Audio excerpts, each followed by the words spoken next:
প্রথমবার একটা রান্না আপনাদের সাথে শেয়ার করছি যেটা মাঝখান থেকে শুরু করেছি। চলুন দেখাই। তো দেখুন এখানে ফুলকপি ভেজে রাখা হয়ে গেছে, আর পনির এখানে নুন হলুদ দিয়ে ভেজে এটাকে খুব গরম জলে জাস্ট ভিজানো আছে। এখানে আলুও দেখুন সেদ্ধ করা হয়ে গেছে, টমেটো সেদ্ধ করা হয়ে গেছে, আর এই হচ্ছে গোটা ফোড়ন, জিরে তেজপাতা শুকনো লঙ্কা ছোটো এলাচ আর দালচিনি। এই ফুলকপি আর পনির ভাজার যে তেলটা রয়েছে এই তেলের মধ্যে দিয়ে দেবো ফোড়ন, আর এখানে রয়েছে একটু আদা বাটা। তো বন্ধুরা এই তেলটা দেখে আপনার মনে হতেই পারে যে তেলটা হঠাৎ করে এত পরিষ্কার কী করে হয়ে গেল। তো বন্ধুরা এগুলো ভাজার পরে না তলার থেকে এই মালগুলো যেগুলো থাকে, নুন হলুদ, তারপরে এই ফুলকপির টুকরো, হয়তো একটুখানি পনিরের টুকরো, এগুলো সব পেটেই চলে যায়। সেক্ষেত্রে এগুলোকে আমরা বাদ দিয়ে দিলাম। তো তেলটা দেখুন এখানে গরম হয়ে গেছে। প্রথমেই তেলে দিয়ে দিচ্ছি সামান্য পরিমাণ চিনি। তো বন্ধুরা এই চিনিটা কিন্তু দিলে মানে তরকারি কোনোভাবেই কিন্তু মিষ্টি হবে না। এটা চিনিটা যেই দেখুন এতে মেল্ট হবে, একটা ভালো মানে কালারটা ভালো আসবে, আর কিছুই না। চিনিটা দেখুন মেল্ট হয়ে যাচ্ছে, দেখুন মেল্ট হয়েও গেছে। এবারে দিয়ে দিচ্ছি গোটা ফোড়ন, দিয়ে দাও।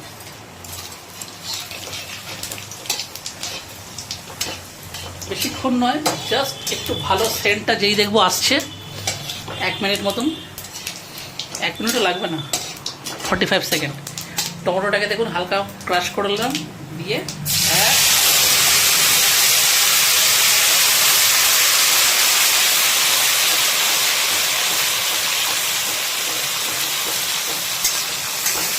দারুণ দারুণ।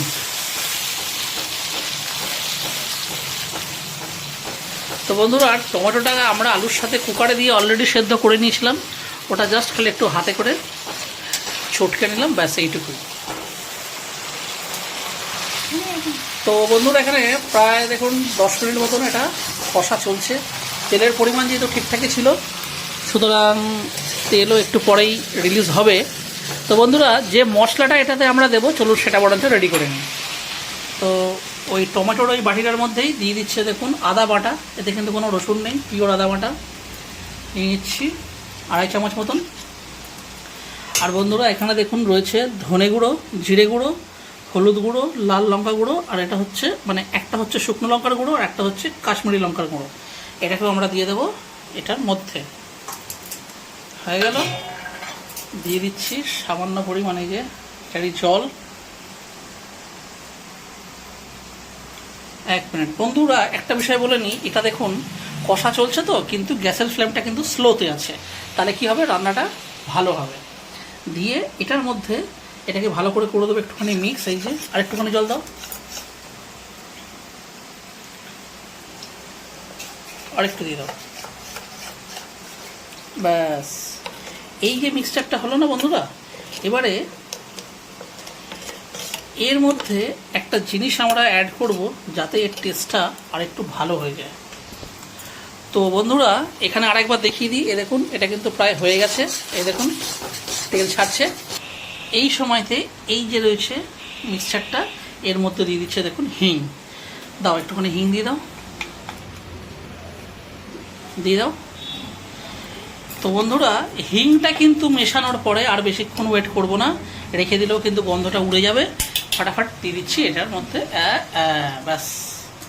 দিয়ে এবারে গ্যাসের ফ্লেমটাকে করে দিচ্ছি মানে হাই, দিয়ে এবারে এটাকে ভালো করে সাথে কষতে হবে। ঢাকা চাপা দিয়ে কষতে পারলে খুবই ভালো, ঢাকা চাপা না দিতে পারলেও কোনো অসুবিধা নেই। কখনো স্লো ফ্লেমে কখনো হাই ফ্লেমে এটাকে মোটামুটি 10 থেকে 15 মিনিট পর্যন্ত কষে নিলেই আমাদের মশলাটা কিন্তু রেডি হয়ে যাবে। তো এটা দেখুন ফাইনালি ভালো করে কিন্তু মিক্স হয়ে গেল। এবারে দিয়ে দিচ্ছি ঢাকা চাপা আর গ্যাসের ফ্লেমটা স্লো করে দিচ্ছি। বন্ধুরা এখানে দেখুন আমরা 15 মিনিট পর দেখাচ্ছে দেখুন, আর মাঝখানে আমরা আর একবার তুলে এটাকে একবার চালিয়ে দিয়েছিলাম। তো এ দেখুন 15 মিনিট পর দেখাচ্ছি। কিছুই না, অযথা ভিডিওটা লম্বা হয়ে যাবে, তো সেহেতু। আর এই যে রান্না করছেন, আবার ঢাকা চাপা দিয়ে দিলাম 5 থেকে 7 মিনিটের জন্য। তো দেখুন এখানে আরও 10 মিনিট হয়ে গেছে।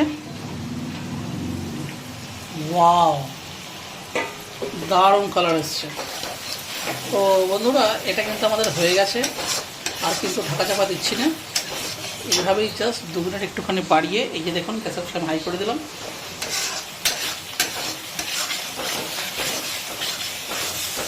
কষা একদম কমপ্লিট। আর এবারে দিয়ে দিচ্ছি সেদ্ধ করে রাখা আলু।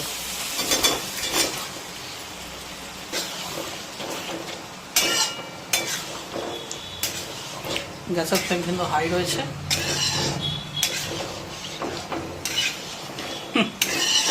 দেখুন বন্ধুরা, এইটাই যদি আরেকটুখানি কষে আর নামিয়ে দেওয়া হয়, হয়ে যাবে আলুর দম।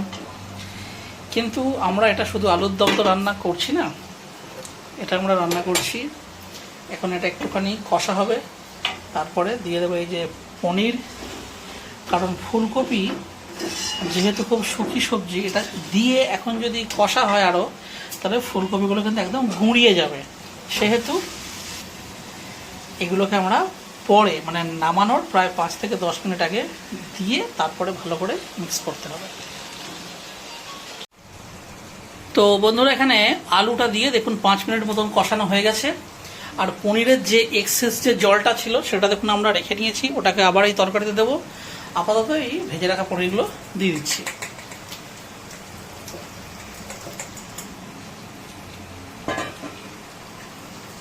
গ্যাসের ফ্লেমটা হাই করে দিচ্ছি। আর এবারে খুব সাবধানে, যাতে না পনিরটা ভেঙে যায়, সেইভাবে এটাকে করে দিতে হবে মিক্স। বন্ধুরা এইরকম আলু দিয়ে, পনির দিয়ে আর এই ফুলকপি দিয়ে মানে নিরামিষ বিনা পেঁয়াজ রসুন এরকম তরকারি, এটার সাথে ভাত হোক, লুচি হোক, পরোটা হোক, একদম জাস্ট জমে যায়।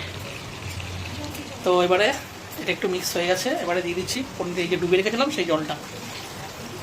এই জলটা কিন্তু ফেলে দেওয়ার কিছুই নেই, হয়ে গেল। এবার এটা একটু মিক্স করে দিচ্ছি। তো বন্ধুরা এখানে আপনারা দেখে ভাবতেও পারেন, এই যে দিয়ে দিচ্ছি আর একটু জল। আর বন্ধুরা এখানে এই যে পনিরের যে টুকরোগুলো, এগুলো যদি আপনার মানে আমার স্পেশালি পার্টিকুলারলি মানে পছন্দ, তাই জন্য দেখুন আমি এরকম এই বড় বড় পনিরের টুকরো দেওয়া হয়েছে। আপনারা যদি এত বড় পনিরের টুকরো যদি পছন্দ না হয়ে থাকে, তাহলে সেক্ষেত্রে আপনারা ছোটো ছোটো সাইজের পনির টুকরো করে দিতে পারেন। দিয়ে দিচ্ছি আর একটু জল, এই জন্যই দিচ্ছি কারণ এই যে ফুলকপিগুলো এগুলো কিন্তু ডুববে, আর প্লাস ঝোল যখন ফুটবে তখন ঝোলের যে ভলিউম সেটা কিন্তু কমে যাবে। আর এই তরকারিটা মাখা মাখা খুব একটা ভালোও লাগে না। এই দেখুন সুন্দরভাবে মিশিয়ে দিচ্ছি। ওয়াও, দারুণ একটা সেন্ট বেরিয়েছে। তবে এই সেন্টটা তো এখনও কিছুই নয়, ফুলকপি পুড়ে যখন ফুটবে তখন আরও সেন্ট বেরোবে। তো মোটামুটি এই 5 থেকে 7 মিনিট হয়েছে, আর দেখুন ঝোলটা পুরো কিন্তু ফুটতে আরম্ভ করেছে।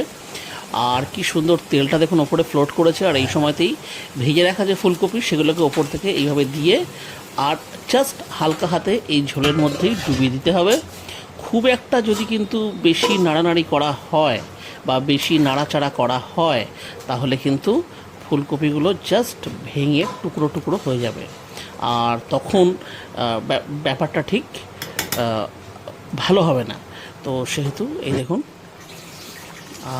কি সেন্ট বেরিয়েছে বন্ধুরা, অসাধারণ একটা সেন্ট বেরিয়েছে।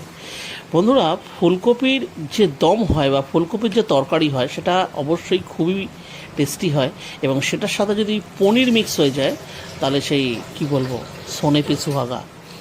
তো দেখুন এটা প্রায় কিন্তু একদম রেডি হয়ে গেছে। আর এখানে বন্ধুরা নামানোর আগে এই যে গরম মশলাগুলো সামান্য পরিমাণে, কারণ যেহেতু এতে অলরেডি হিং পড়েছে, কিন্তু তাহলেও নামানোর আগে এই সামান্য একটুখানি গরম মশলা দিয়ে এটাকে জাস্ট একটু হালকা হাতে মিক্স করে দিলেই রেডি, কিন্তু মানে আমাদের এই ফুলকপি আলু পনিরের তরকারি কিন্তু একদম রেডি।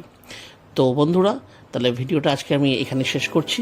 যদি আজকের আমাদের রেসিপিটা আপনাদের পছন্দ হয়ে থাকে তাহলে অবশ্যই ভিডিওটিকে একটি লাইক দেবেন। চ্যানেলে যদি কোনো নতুন বন্ধু এসে থাকেন তাহলে অবশ্যই চ্যানেলটিকে সাবস্ক্রাইব করে আমাদের পাশে থাকবেন।